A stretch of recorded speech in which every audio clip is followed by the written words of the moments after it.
안녕하세요. 헬스 진행의 양혜선입니다. 건강에 해로운 담배, 한 번 흡연을 시작하게 되면 좀처럼 끊기 어려운데요. 각종 경고문에도 불구하고 이 흡연 비율 줄지 않고 있습니다. 흡연자가 금연을 할 경우 뇌졸중에 걸릴 확률이 1년 내 50% 이하로 떨어졌고요. 또 혀의 민감도를 조사한 결과 비흡연자는 이 흡연자에 비해 혀의 기능이 빠르고 또 민감했습니다. 경제적인 면도 빼놓을 수가 없겠는데요. 하루에 2,500원짜리 담배 한 갑씩 매일 핀다면 한 달이면 75,000원, 1년이면 90만 원을 연기로 날리게 됩니다. 흡연자가 20살 때 담배를 끊고 하루에 한 갑씩 담배를 3,000원으로 고정하고 이자율을 5%로 고정한다 하더라도 80세에 3억 8천만 원이나 모을 수 있게 됩니다. 건강적인 면에서도 그렇고 경제적인 면에서도 그렇고 2010년에는 꼭 금연에 성공해야겠죠? 그럼 헬스 오늘도 힘차게 출발합니다.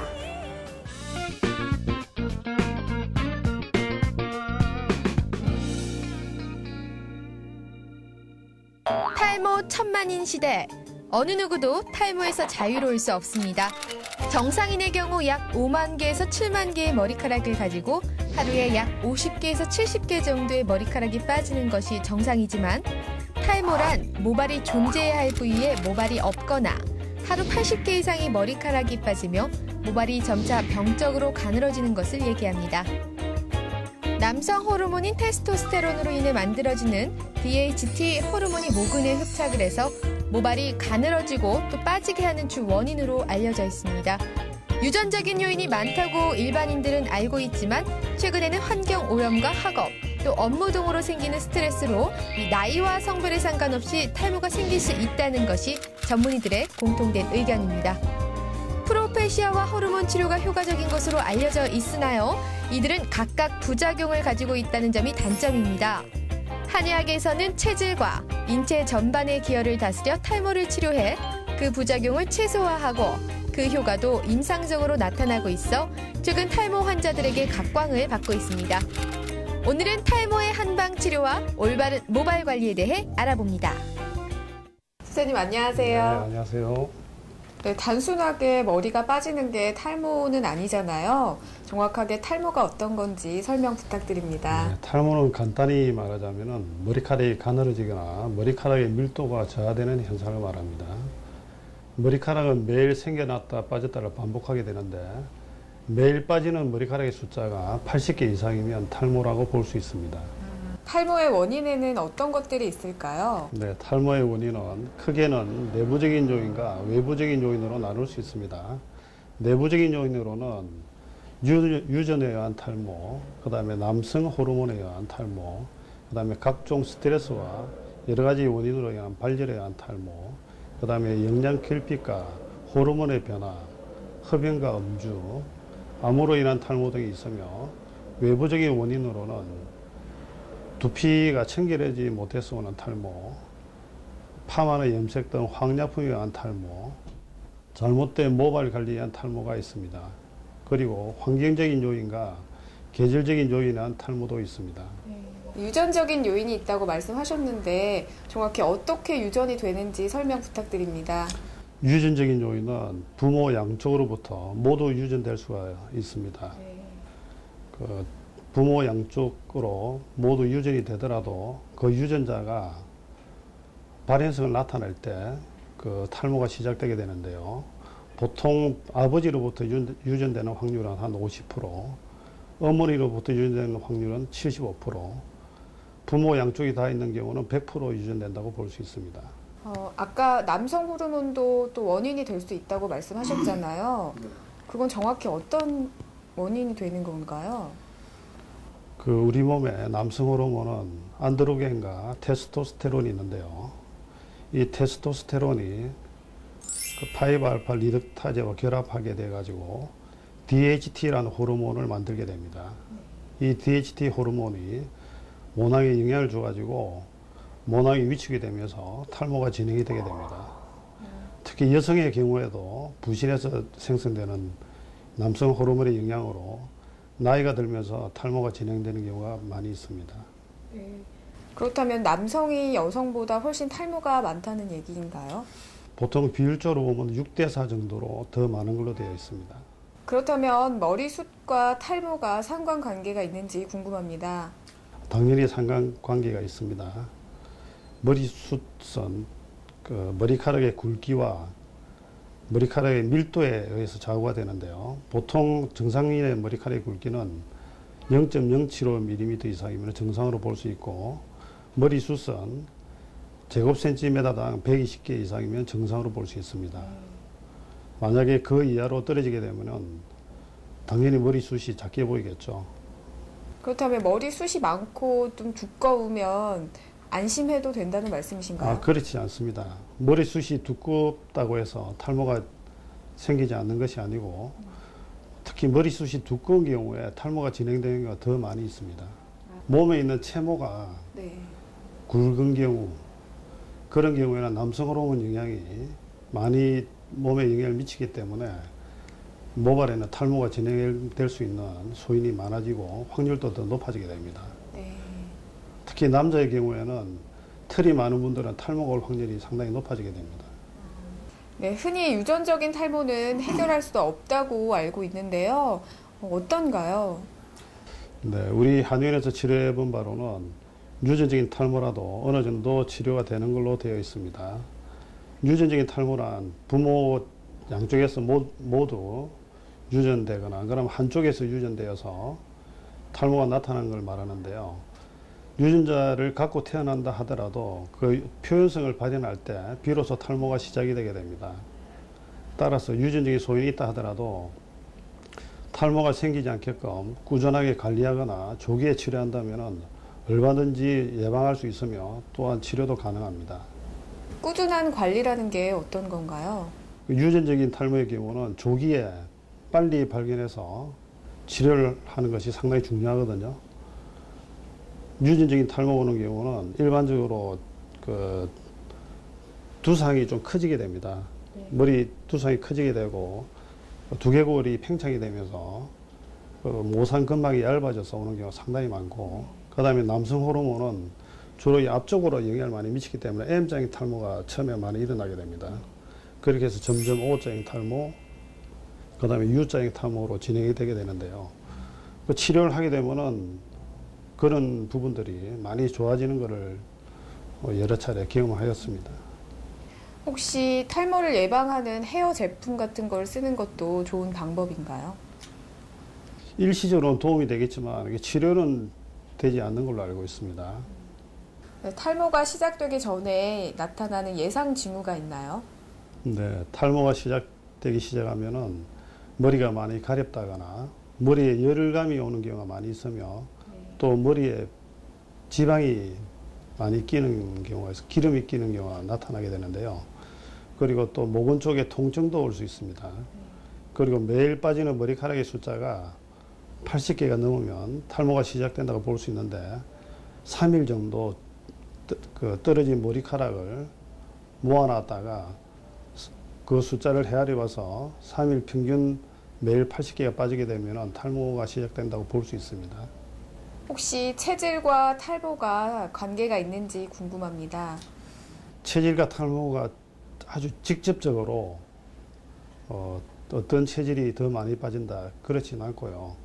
일반적으로 태음인의 경우에는 지성 탈모가 많은 걸로 되어 있으며, 소음인 같은 경우는 머리 두피가 얇아지고 스트레스를 영향을 많이 받기 때문에 그런 쪽에서는 탈모가 많고, 서양인이나 태양인의 경우에는 머리에 열이 많아서 오는 열성 탈모가 많이 있습니다. 그리고 혈액형으로 보면은 A형, B형, O형, AB형 순으로 A형이 가장 많으며 AB형이 가장 적은 것으로 나타나고 있습니다. 그렇다면 원형 탈모나 일반 탈모의 차이점은 어떤 것들이 있을까요? 원형 탈모는 주로 어린 아이들이나 젊은 층에서 많이 나타나게 됩니다. 그리고 일반 탈모와의 차이점은 뭐냐면은 일반 탈모는 나이가 들면서 점점 심해지는 경향이 있으며, 원형 탈모는 젊은 층에서 많이 나타나고, 또 원형 탈모는 갑자기 심해지는 경우가 많이 있고 치료를 안 해도 자연 치유되는 경우가 많이 있습니다. 원형 탈모가 생길 때는 약간 그 부위가 함몰되는 경우가 있습니다. 그리고 대부분은 그냥 치료되는 경우도 많은데요. 한 15% 정도는 치료가 어려운 악성 원형 탈모로 진행되는 경우가 많이 있습니다. 원형 탈모의 가장 큰 원인은 그 자가 면역 기능이 떨어져 오는 자가 면역 이상으로 볼 수 있고요. 그것은 여러 가지가 있는데 그 내장 기능이 떨어져서 오는 그런 신경 펩타이드에 의한 원형 탈모가 온다는 설도 있으며 스트레스에 의한 원형 탈모, 크게 그 세 가지로 볼 수 있습니다. 원형 탈모는 굳이 치료를 하지 않아도 자유 치유가 된다는 말씀이신 거죠? 그렇지는 않습니다. 원형 탈모의 경우에는 그런 경우도 자연 치유가 되는 경우도 있지만 일반적으로는 조기에 발견해서 빨리 치료하는 것이 좋습니다. 네, 식습관이 탈모에 영향을 주는 건가요? 네. 식습관이 나쁘면 탈모가 많이 진행이 될 수 있는데요. 특히 젊은 여성의 경우에 무리한 다이어트로 인해서 탈모가 진행되는 경우가 많이 있습니다. 다이어트를 하게 되면 후지기 모발의 비율이 높아져서 탈모가 오는 경우가 상당히 많이 있고 심한 경우에는 성장기 모발까지 탈모되는 경우가 있습니다.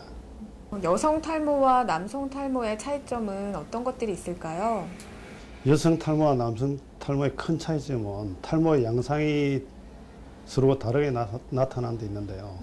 남성 탈모는 주로 M자형 탈모, 주로 이쪽 전두부 쪽으로 많이 나타나게 되며 여성 탈모는 주로 가운데 가르마 쪽이 초기에 탈모가 나타나게 됩니다. 그러면서 점점점 이렇게 퍼지게 됩니다. 이렇게. 가볍게 생각하시는 분들 있으실 것 같은데요. 치료하지 않고 방치하면 어떻게 되나요? 네, 치료를 하지 않게 되면은 모낭이 점점 위축이 되게 됩니다. 모낭이 점점 위축되면은 성장기 모발의 숫자가 줄어들고 휴지기 모발의 비율이 늘어나면서 점점 빠지는 머리카락의 숫자가 많아지고 새로 생겨나는 머리카락의 숫자가 줄어들게 됩니다. 그리고 머리카락이 나더라도 가늘고 그 다음에 빨리 빠지게 됩니다.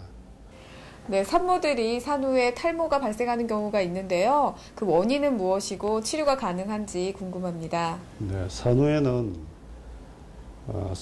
산모에 기혈이 저하되면서 휴지기 탈모가 많이 생기게 됩니다. 이 휴지기 탈모란 뭐냐면은 모발은 처음에 성장기, 퇴행기, 휴지기, 발생기 단계로 일정한 주기를 갖게 되는데요. 그 휴지기 탈모란 그 성장기 탈모가 퇴행기를 거치면서 휴지기를 맞게 되는데 휴지기 탈모가 길어지게 되면은 성장기 탈모의 숫자가 줄어들게 됩니다. 그래서 일시적으로 거의 모든 산모들이 휴지기 탈모가 생기게 되는데 이런 경우는 치료하지 않아도 저절로 회복되는 경우가 많습니다. 몸 기능이 회복되면 휴지기 탈모가 치료될 수 있습니다. 탈모의 진단이 어떻게 이루어지는지 궁금합니다. 네, 탈모의 진단은 주로 두피의 형태나 모공의 상태를 보는 두피 유형 검사가 있으며 모발 굵기 검사, 그다음에 모발 견인 검사, 그다음에 모발 밀도 검사, 모주기 검사, 모발 중금속 검사 등이 있습니다. 자가 진단할 수 있는 방법은 없는 건가요? 네, 간단하게 자가 진단하는 방법으로는 2, 3년 간격으로 찍은 사진을 비교해 보거나 그 다음에 하루에 빠지는 모발의 숫자가 80개 이상이 된다든지 아니면 약 한 20개 정도 모발을 이렇게 가볍게 잡아당겨 모아서 10% 이상, 2개 이상 빠지면 탈모가 시작된다고 볼 수 있습니다. 혹시 가발을 쓰게 되는 경우가 많잖아요. 탈모가 있으신 분들이. 그런 경우 탈모를 더 악화시키지는 않나요? 악화시킬 수 있습니다. 가발을 쓰게 되면 머리에 땀이 많이 차게 되고 당연히 혈액순환이 잘 안 되게 되겠죠. 그리고 모낭에 여러 가지 염증을 유발할 수 있기 때문에 장기적으로 보면 훨씬 더 탈모를 악화시킬 수 있는 원인이 될 수 있습니다. 네, 많은 분들이 궁금해하실 것 같은데요. 한방에서의 탈모 치료 어떻게 이루어지는지 설명 부탁드립니다.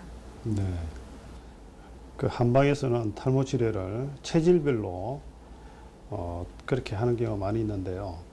특히 체질에 맞는 한약, 예를 들어서 숙제향이 맞는 분이나 인삼이 맞는 분이나 안 그러면 녹용이 맞는 분이나 뭐 체질을 잘 감별해서 화를 내릴 경우가 있고 그 다음에 몸을 보호해주는 경우가 있습니다.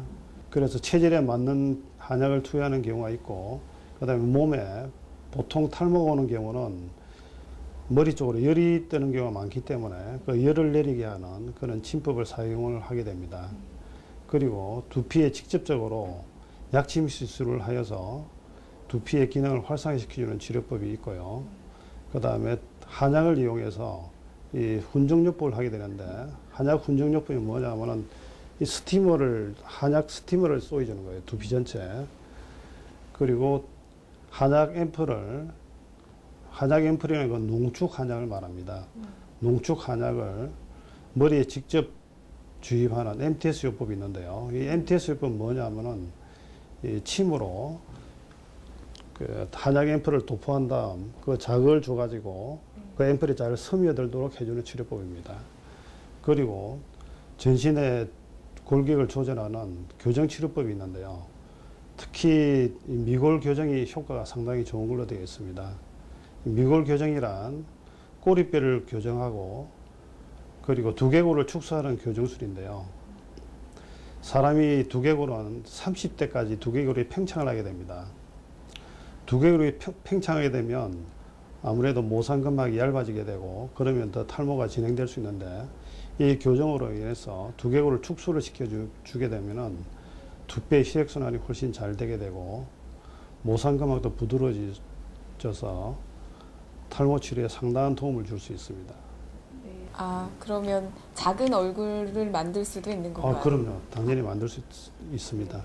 그리고 머리가 클수록 탈모가 심해지는 경향이 상당히 많이 있습니다. 미용으로도 굉장히 좋은 방법이겠네요. 네. 그래서 이 교정치료법으로 안면 성형 치료에 많이 응용을 하고 있습니다. 탈모가 완치가 가능한가요? 완치라고 말씀드리긴 그렇고요. 탈모 치료를 하게 되면은 상당히 많은 부분을 개선시킬 수 있고 또 탈모가 진행되는 정도를 지연시킬 수가 있습니다. 치료 기간은 얼마나 걸리는지 궁금합니다. 치료 기간은 두피의 형태나 탈모의 진행 상태나 체질이나 여러 가지 변수가 있겠지만 일반적으로 3개월 정도 치료하시면은 그 효과를 확실히 알 수 있습니다. 그리고 그 이후에 꾸준하게 관리를 하게 되면은 상당 부분 탈모가 치료될 수 있다고 말씀드릴 수 있습니다.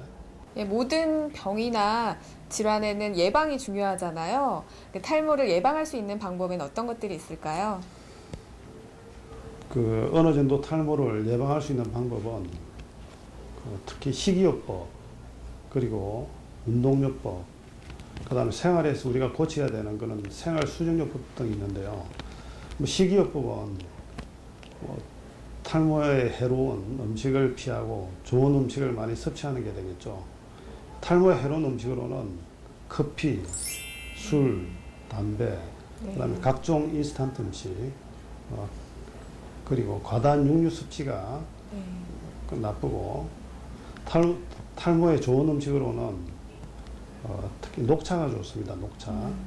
그리고 녹황색 야채, 해조류, 어패류, 그 다음에 검은 깨와 검은 콩, 그 다음에 연근, 호두, 메밀, 석류, 버섯 등이 좋으면 물은 하루에 2리터 이상 마시는 게 좋습니다. 건강한 식습관과 운동이 탈모를 예방할 수 있는 가장 큰 방법이겠네요. 그렇죠. 운동은 힘을 쓰는 근력 운동보다는 가볍게 걷기나 조깅, 스트레칭, 체조, 가볍게 할 수 있는 운동이 좋습니다. 그리고 생활 수정요법으로는 특히 밤늦게 컴퓨터를 하거나 밤늦게까지 일을 하는 게 나쁘고요. 12시 이전에 주무시는 게 좋습니다. 그리고 야식을 안 하시는 게 좋으며 밤에는 숙면을 취하는 게 탈모 치료에 도움이 되고 그 다음에 모발을 관리할 때 잘못된 모발 관리 습관을 가지고 계시면은 탈모가 상당히 진행되는 경우가 많은데요. 모발은 저녁 때 감는 것이 좋습니다. 머리는 저녁 때 감고 그 다음에 감을 때는 머리를 충분히 물에 적신 다음에 샴푸를 이렇게 손에 비벼서 주무르듯이 이렇게 마사지 하듯이 머리를 감는 게 좋고요. 감고 난 다음에는 뜨거운 바람보다는 시원한 바람이 좋습니다. 그래서 두피를 완전히 건조를 시켜야 됩니다. 두피가 젖은 채로 외출하게 되면 상당히 탈모가 진행이 되게 됩니다. 그리고 머리 빗은 끝이 둥근 나무로 된 빗을 사용하는 것이 좋으며, 그 다음에 가르마는 한 달에 한 번 정도 이 좌우를 바꿔서 하는 게 좋습니다. 그리고 탈모가 있는 분들은 찜질방 이용을 좀 자제하시는 게 좋습니다. 그리고 뜨거운 햇볕에서 장시간 노출되는 그런 걸 피해 주셔야 되겠죠. 머리는 왜 밤에 감는 게 좋은 건가요? 그 사람이 생활하면서 낮에 그 머리카락은 여러 가지 중금속을 흡착하는 그런 그 성질이 있는데요. 그리고 생활하면서 난 여러 가지 땀이나 그 다음에 피지 같은 걸 깨끗하게 하고 주무시는 게 훨씬 더 좋습니다. 그렇다면 일반인들이 탈모에 대해 오해하는 점들이 있으실 것 같아요. 어떤 것들이 있을까요? 네. 보통 탈모는 치료가 힘들다고 생각하는 분들이 상당히 많습니다. 그리고 치료를 하다 보면은 탈모 치료에 대한 불신이 상당히 높은 편입니다. 그리고 또 탈모는 머리만 치료하면 되는 걸로 알고 있는데 그거는 잘못된 생각이고요. 탈모를 치료하려면 전신의 기능을 다 치료를 해줘야지만이 탈모가 치료될 수 있습니다. 네, 마지막으로 시청자께 당부 한 말씀 부탁드립니다. 네, 최근에 들어와서 탈모 인구가 상당히 증가하고 있습니다. 탈모는 대표적인 현대병으로 많은 스트레스와 수가된 식습관으로 인해 탈모가 점점점 증가하고 있는데요. 그 인구가 지금은 거의 1,000만 명에 육박한다고 하고 있습니다. 탈모뿐만 아니라 모든 병이 마찬가지겠지만 특히 탈모의 경우에 조기에 발견하고 조기에 치료하는 것이 상당히 중요한데요. 처음 탈모가 생기면은 무관심하게 방치하는 경우가 상당히 많이 있습니다. 좀 더 일찍 발견하고 신경 쓰고 관리를 하시게 되면은 탈모를 예방해서 좀 더 젊게 그리고 활기차게 살 수 있지만 그 무관심 속에 방치를 하시게 되면은 치료 기간도 훨씬 길어지고 상당히 정신적으로 스트레스를 많이 받게 되겠죠. 그리고 탈모가 심한 분들도 반드시 치료될 수 있으므로 포기하지 마시고 열심히 적극적으로 치료하시기 바랍니다. 선생님, 오늘 탈모에 대해서 알아봤는데요. 탈모를 예방하기 위해서는 건강한 식습관과 꾸준한 운동이 필요할 것 같아요. 한방에서도 치료가 가능하니까 빨리 내원하셔서 조기 치료 받는 게 좋으실 것 같네요. 더 궁금하신 사항이 있으시면 아래 나가는 전화번호로 문의 주시면 됩니다. 선생님, 오늘 소중한 말씀 감사드립니다. 네, 감사합니다. 젊은 사람들은 중년 이후의 건강에 대해 진지하게 생각하지 않는 경향이 있는데요. 18세부터 30세까지 운동으로 튼튼한 몸을 만들어 놓지 못한다면 그 후 20년 동안 당뇨를 앓을 수 있다는 연구 결과가 나왔습니다. 당뇨를 예견하는 가장 중요한 지수는 체질량 지수인데요. 이것은 18세부터 30세 운동이 가장 중요한 영향을 미친다고 합니다. 규칙적인 운동과 건강한 식단으로 우리 건강한 몸 만드는 거 잊지 마시기 바랍니다. 건강은 건강할 때 지킨다는 거 다들 알고 계시죠? 저희가 준비한 소식은 여기까지입니다. 다음 주에는 더욱더 건강한 소식 들고 여러분들 찾아뵙겠습니다. 건강에 관한 모든 질문사항 저희 홈페이지에 올려주세요. 전문의와 자세한 상담 이어집니다. 그럼 저희는 다음 주 이 시간에 다시 찾아뵐게요. 여러분 건강하세요.